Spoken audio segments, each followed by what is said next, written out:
Hello everyone, it's me Kriti and welcome you again in my channel.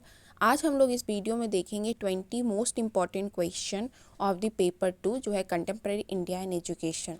So let's start the video. तो अगर most important question में सबसे first question देखें, first में fundamental right and duties, most important fundamental rights और duties अच्छे से कर लीजिए। पुरुषार्थ कर लीजिए, लॉन्ग में कम चांसेस, शॉर्ट्स में ही आते हैं पुरुषार्थ। इसके 4 पिलर्स धर्म अर्थ काम मोक्ष। उसके बाद देखिए वैदिक मुस्लिम और बुद्धिस्ट पीरियड का एजुकेशन, इसका कैरेक्टरिस्टिक डिफरेंस क्या था ये सब देख लीजिए अच्छे से।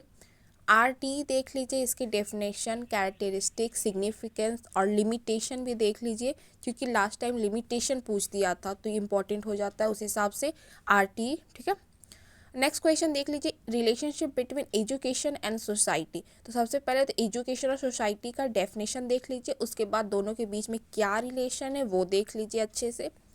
Okay, integration between education and technology, या फिर इसका क्वेश्चन ये भी हो सकता है relationship between education and technology, यानी दोनों का सेम ही होगा कंटेंट, तो आप एजुकेशन और टेक्नोलॉजी के बीच का रिलेशन देख लीजिए। Okay, now moving toward the next slide and heritage. तो इसमें बात करेंगे नेशनल इंटीग्रेशन, ये भी इम्पॉर्टेंट टॉपिक है, 10 मार्कर्स में आते हैं।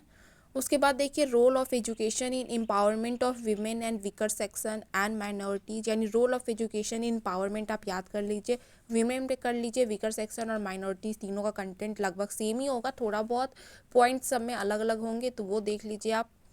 उसके बाद देखिए इक्विटी और इक्वलिटी का कंसेप्ट और डिफरेंसेज, दोनों अलग अलग है, इक्विटी अलग होता है, इक्वालिटी अलग होता है, तो दोनों का कंसेप्ट अच्छे से और डिफरेंसेस दोनों का देख लीजिए। ठीक है, वोकेशनलाइजेशन ऑफ एजुकेशन देख लीजिए, ये भी लास्ट टाइम पूछा है तो इम्पॉर्टेंट टॉपिक बन जाता है।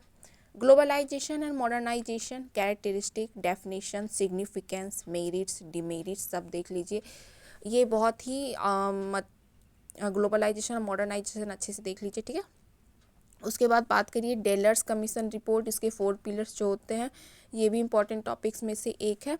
ठीक है, if you have time then go for social movement, women movement, tribal movement, दोनों कर लीजिए। ठीक है, okay, now moving toward the next slide and here NKC national knowledge commission.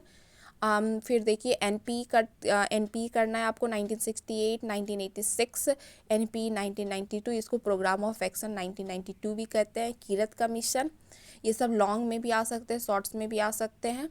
हमारे टाइम में सारे क्वेश्चन मोस्टली आए थे, एनपी 1968 शॉर्ट्स में आ गए थे, एनपी 1992 लॉन्ग में आ गए थे। कीरत कमीशन देख सकते हैं, शॉर्ट लॉन्ग दोनों में आ सकते हैं, तो उस हिसाब से कंटेंट देख लो। ओपीबी ऑपरेशन ब्लैक बोर्ड, ये भी शॉर्ट्स में आ सकते हैं।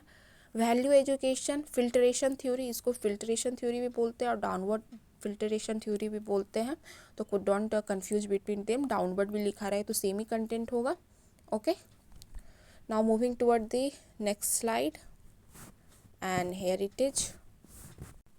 अगर आपको ये सब के अलावा कुछ एक्स्ट्रा करना है या फिर आपके पास टाइम है तो गो फॉर मुडालियर एंड उड्स डिस्पैच, ये दोनों टॉपिक भी आप कर लो अगर करना चाहते हो तो, मुडालियर कमीशन और उड्स डिस्पैच। ओके, अगर आप इतना कर लोगे तो I think you have enough content to write in the paper, और इतना करने के बाद I think you have confidence to gain the marks, proper marks in the exam. So best of luck for the exam and good luck for the future. Thank you.